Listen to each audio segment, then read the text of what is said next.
Good morning, readers. Today we are going to listen to Strega Nona, an original tale written and illustrated by Tommy DePaolo. Strega Nona. In a town in Calabria, a long time ago, there lived an old lady. Everyone called Strega Nona, which meant Grandma Witch. Although all the people in town talked about her in whispers, they all went to see her if they had troubles. Even the priest and the sisters of the convent went because Strega Nona did have a magic touch. So, readers, we are looking at this as a fairy tale or a folk tale. So, see if you notice the different elements in it that make it a fairy tale. She could cure a headache with oil and water and a hairpin. She made special potions for the girls who wanted husbands, and she was very good at getting rid of warts. But Strega Nona was getting old, and she needed someone to help her keep her little house and garden, so she put up a sign in the town square. And Big Anthony, who didn't pay attention, went to see her. "Anthony," said Strega Nona, "you must sweep the house and wash the dishes. You must weed the garden and pick the vegetables. You must feed the goat and milk her.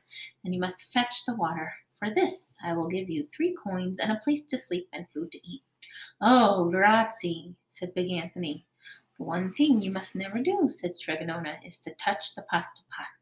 It is very valuable, and I don't let anyone touch it." "Oh, see, yes," said Big Anthony.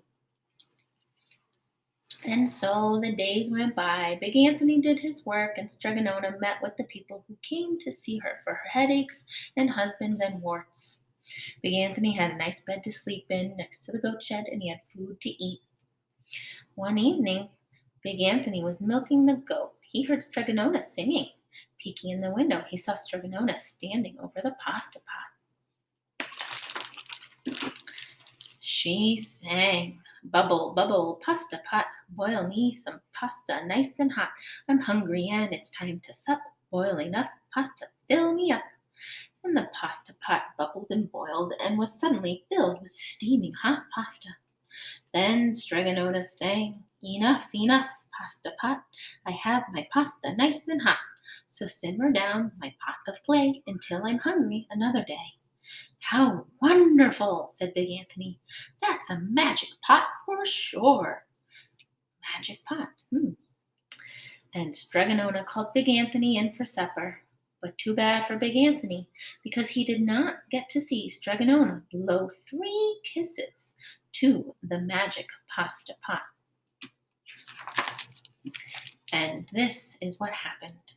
The next day, when Big Anthony went to the town square to fetch the water, he told everyone about the pasta pot. And naturally, everyone laughed at him because it sounded so silly. A pot that cooked all by itself? "You'd better go and confess to the priest, Big Anthony," they said. Such a lie. And Big Anthony was angry, and that wasn't a very good thing to be. "I'll show them," he said to himself.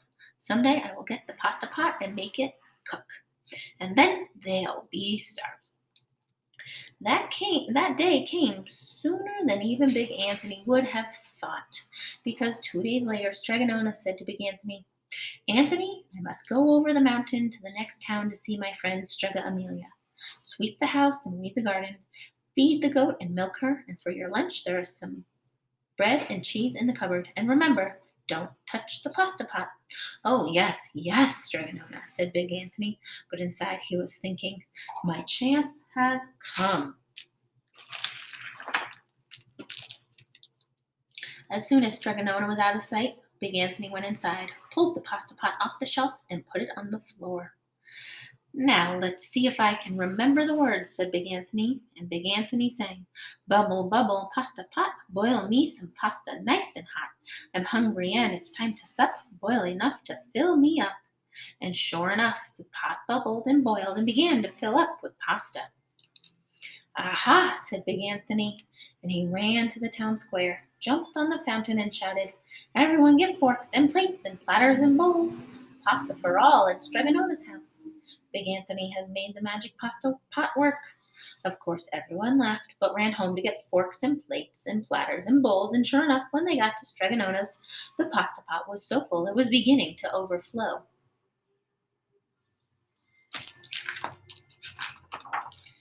Big Anthony was a hero. He scooped out pasta and filled the plates and platters and bowls. There was more than enough for all the townspeople, including the priest and the sisters from the convent, and some people came back for 2 and 3 helpings. But the pot was never empty.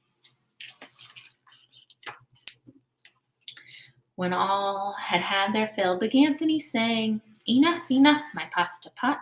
I have my pasta nice and hot, so simmer down my pot of clay until I'm hungry another day." But alas, he did not blow the 3 kisses. He went outside, and to the applause of the crowd, Big Anthony took a bow. He was so busy listening to compliments from everyone that he didn't notice the pasta pot was still bubbling and boiling until a sister from the convent said, "Oh, Big Anthony, look!" And pasta was pouring out of the pot all over the floor of Strega house and was coming out the door. Big Anthony rushed in and shouted the magic words again, but the pot kept bubbling. He took the pot off the floor, but the pasta kept pouring from it. Big Anthony grabbed a cover and put it on the pot and sat on it. But the pasta raised the cover, and Big Anthony as well, and spilled on the floor of Strega house. "Stop!" yelled Big Anthony. But the pasta did not stop, and if someone hadn't grabbed poor Big Anthony, the pasta would have covered him up. The pasta had all but filled the little house. Out of the windows and through the doors came the pasta, and the pot kept right on bubbling. The townspeople began to worry. "Do something, Big Anthony," they shouted. Big Anthony sang the magic song again, but without the 3 kisses, it did no good. By this time, the pasta was on its way down the road, and all the people were running to keep ahead of it. "We must protect our town from the pasta," shouted the mayor. "Get mattresses, tables, doors, anything to make a barricade." But even that didn't work. The pot kept bubbling, and the pasta kept coming. "We are lost," said the townspeople, and the priest and the sister of the convent began praying. "The pasta will cover our town," they cried.